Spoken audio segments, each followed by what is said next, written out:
everybody, and welcome to our top 10 quick comic pick. I'm Andy. I'm Matt. We're here with Infinity Flux Comics out of Chattanooga, Tennessee, and this is our real quick show. We're going to show you 10 of the biggest and best books that you can order this week. They release on Wednesday, but they're already live on our website at infinityflux.net. So head over there right now. Start placing your orders while supplies last because they will not last long. And let's get into it because this is a big week. Big week. So we're going to start with 1776 #1. This is a new miniseries from Marvel. And this actually kind of feels like it was made for educational purposes with a superhero story wrapped around it. Some of the Avengers, Doctor Strange, Captain America, Iron Man, Spider-Man, and more, they actually have to travel back to 1776 or 77, maybe 78, because Morgan Le Fay is back in that time wanting to help the British win the American Revolution so that America never becomes a major country, right? And in doing so, the Avengers and Doctor Strange and the other heroes will cease to exist. That's her power, or that's her plan. So the heroes have to go back to that time to try to stop her and to prevent the preventing of of forming the country. Well, first up for me, we have Batman issue 162. So, not to be confused because we are on Batman issue number 3 on the other hand. Yeah. This is part of Hush number 2.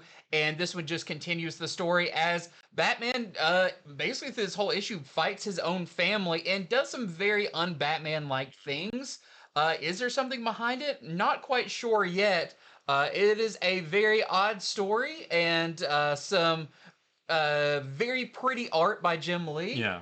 It feels like a night and day difference, though, from the Matt Fraction Batman, where he's like totally cool with his family. In this one, they're all mad at each other, and it's very dark, whereas the Matt Fraction one's very light. Yeah, I'd say this is very dark, and there's still a lot of surprises and characters and more to come out of this. So that is Batman issue 162. I keep forgetting because now we have 2 Batmans to keep up with.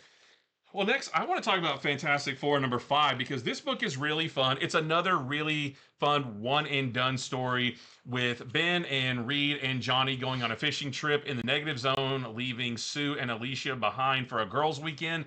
But their weekend gets interrupted when Black Cat approaches Sue Storm for help because Black Cat has been accused of murder. And all signs point to, yes, she did do it, but she swears that she didn't, and she really needs Sue's help. So basically, this is a murder mystery with Sue at the helm, trying to figure out what really happened. It is one and done. It's beginning, middle, and end, all in this one single issue, and I really liked it. Well, next up, I have a new one from Dark Horse. This is American Caper, and this is crazy. This is by Dan Houser, who was one of the co-founders of Rockstar Games, of course, that did Grand Theft Auto and Red Dead series and all of that. And that is what you're getting in here. This takes place in Verona, Wyoming, which seems like a nice little town, but of course, behind every door, behind every smile, there is some dark stuff going on. And if you know how GTA games are, you've got your protagonist who's also very flawed, but they are thrust into a world of crime and debauchery and just some very colorful characters who are equally unlikable. But if you like that kind of storytelling, which this was a lot of fun, but it will make someone mad everywhere. This is nothing is held back. And in that way, this was a lot of fun. Well, next we have Die Loaded #1, and this is a return to the Die series from Kieran Gillen from just a handful of years back, maybe around 2018 or so.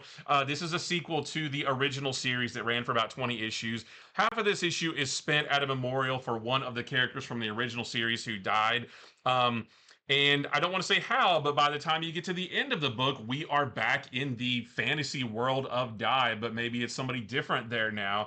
And they're going to have to try to figure out how to get out. I would not recommend reading this if you haven't read the first one. I read just a tiny bit, and I'm familiar with the story, but I was still a little bit confused. But for all of you out there who did read the original series, and I know there's a lot of you, you're going to really enjoy this. Well, next up, I have Aquaman issue number 11. You can see up there, it says DCKO tie-in. This is, I would say, Aquaman's prelude to DCKO. Yeah. It doesn't have a whole lot to do with it, other than some of the events that kind of started DCKO with the parademons trying to terraform basically the planet, turn it into a new apocalypse, is going on here. And Aquaman and the Justice League Blue, as his team is kind of lovingly called, try to stop some parademons that are attacking a cruise ship. Plus, we see kind of how Aquaman finds out about everything that's going on leading into DCKO. And this is really interesting because you do see some more behind the scenes with Aquaman and his just godlike powers now that you're going to be seeing coming up in the All Fight month when he faces off against Hawkman. So if you are reading Aquaman, definitely read this. If you're just reading the DCKO tie-ins, not necessary for you to read this one, but it does have a little bit of that flavor in there. Well, next we have 2 out of the 3 Age of Revelation tie-in issues for this week. We have Iron and Frost #2, and in this one we learned that we learned the extent of Tony's mutation due to the X virus, and he is trying to help save Rhodey's life because Rhodey has been infected by the X virus as well. And then we also have Sinister's 6 #2. I really like this one quite a lot. Mr. Sinister sends Havoc and his team to this abandoned research facility in the heart of the Revelation territories in the hopes that they will find maybe a prototype of the original X virus, because that's where Revelation started working on it. And he hopes that they'll find something there that can lead to a possible cure for the X virus. But of course, it's easier said than done. And taking a look at the cover gives you a pretty good indication as to what actually happens in this book. I really liked it a lot, though. Yeah. Well, next up, I have Rogue Storm #2. This is the only other of the Age of Revelation books came out. There's only 3 this week instead of the usual 4. But this one continuing the story. X years later, 10 years later, we catch back up with Storm, who has gone through quite a bit, it seems. A lot of it we still don't have all our answers for. Yeah. Now, part of this could be explained in the Storm ongoing series. I'm not positive because I haven't been reading I'm that. not sure. But some of the stuff could harken back to that, as she's kind of being haunted by a almost a demon that resides within her. But things kind of go south when Gambit shows up and is looking for some kind of payback for what Storm did to Rogue Red 5 years before. So some of this is them facing off, but there's still a lot of questions in this book about what's going on. So that is Rogue Storm #2. And last for me is Gunpowder Prophets #2. I love this issue so much. I love the first one as well. This is such a cool series.